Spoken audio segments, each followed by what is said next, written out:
This is the automation zone. In this tutorial, we'll be looking at basic debugging of a Python program using PyCharm. Debugging means analyzing of a program during its execution. So in this case, I have written a simple program here. There are two variables, there are two functions, and finally I've called these two functions. So when I say analyzing, I can see these two variables, how they are created, their values, how they change during the execution of the program step by step. However, I may choose. This is very helpful for finding out your runtime errors, compile time errors, or in Python's case, errors created because of improper syntax can be found out by using this red squiggly lines. But your runtime errors, for example, if you have an array having 3 elements, so index 2, but I'm using index 3, such errors are very difficult to find out by compile time, or are never found out during compile time, and it becomes difficult for you to analyze when your script becomes pretty large. So debugging is going to help you in these areas. So to start debugging, you have to just go and add a debug pointer in this gray area. Just go ahead and click. So if I can get this red color dot, I can add multiple red color dots. Okay, these red color dots symbolize that your program during debugging will come to this particular line and will pause. So let's do that. Let's right click and do debug.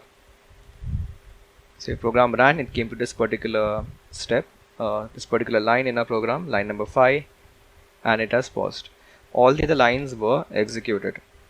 To prove that, this particular line on line number 4, list A is equal to some list was executed, and in my variable window below you are able to view this particular list. So list A has these values. If I expand on it, I will be able to see my 3 indexes with their respective values.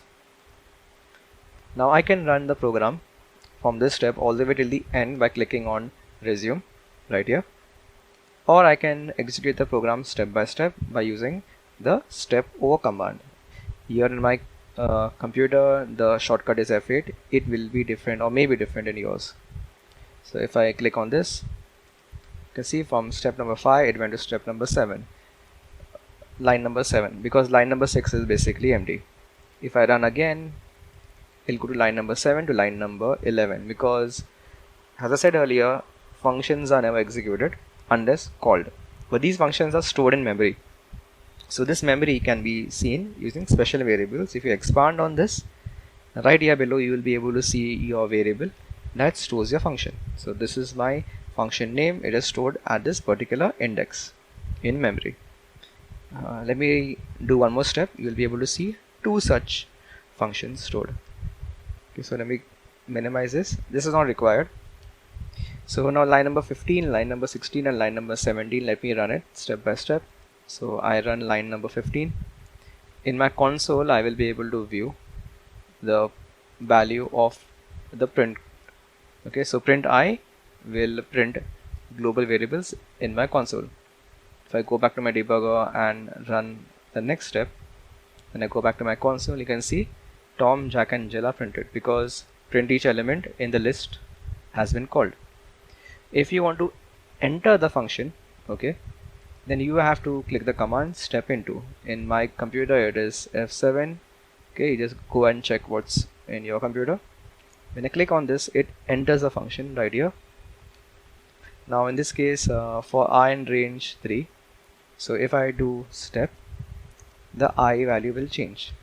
Now point to note, if you see here, the entire variable window has disappeared. Why is this? This variable window is going to show you the variables in the particular scope of your program. Now because my program has entered, or my debug pointer has entered a function, so it is now showing variables in my local scope. To see my variable in my actual module, I can just change to my module right here. So here's my module. I have all the variables running. So my program is running and I have all the variables present in the module at that given time. And this is my function. I will be able to view all the variables in the function. This proves our point which we had talked in our earlier session, that even if the variable names are same, the variable present inside your function is different from the variable present outside your function, or your global variables are always different from your local variables even though the names are same. So in your global scope, the variable I is a string with a value global variable, and in my local scope, the I is an integer having the value I. In order for you to exit the function, and I don't want to see, I'm in loop number 1, it'll loop 2 more times, but I want to exit this particular function, I have to do step out. So this is step out with the top arrow. The shortcut for me is shift F8. It will be different in yours. I click on this, it steps out, it comes back to my original module. When I do one more step over, the function ends, I go to my console, I see the entire output right here. If you're not able to view the console due to some reason, like you will be able to see this particular arrow mark, okay, right in the corner towards your right. You click on that, it will come here. Okay. Apart from this, there's something else which you should know as well. It is called as executing each line and executing a set of code during your debugging. Now why is this helpful? Let's say this. Let's say in the end I've given A is equal to 10, B is equal to 0, and finally I'm going to print A divided by B. Okay, I put my debug pointer right here, I click on debug, it comes over here. Now if I were to just go ahead and run this, okay, you can see it is going to throw me an error. It has gone to the error handling part. Let me resume the code. Let me see the console. It is throwing me an error, and the error is division by 0 error.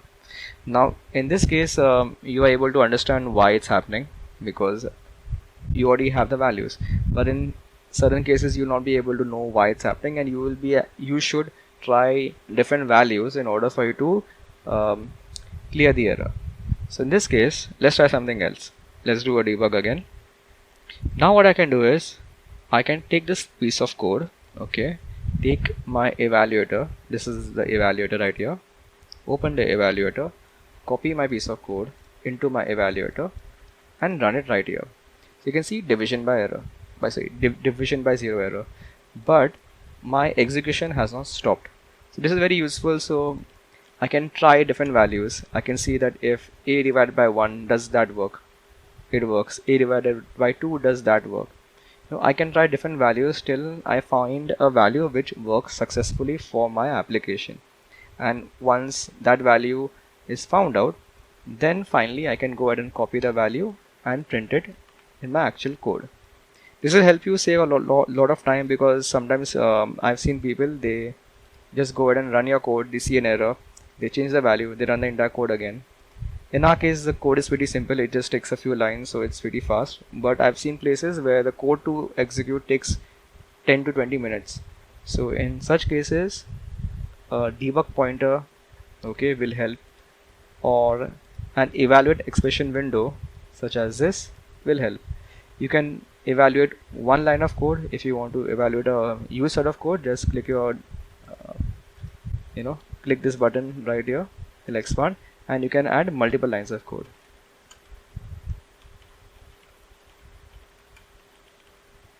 So print hello world, I can add multiple lines of code and test multiple lines of code right here, make sure it works, and then finally copy the set of code and print it in my actual project. So this is going to save a lot of time. Okay, this is it when it comes to your simple steps in debugging. If you have any other questions with regards to debugging or something which you are not able to do, do comment below. I'll help you with that. If the question is pretty tough, I'll make a separate video for you. Thank you.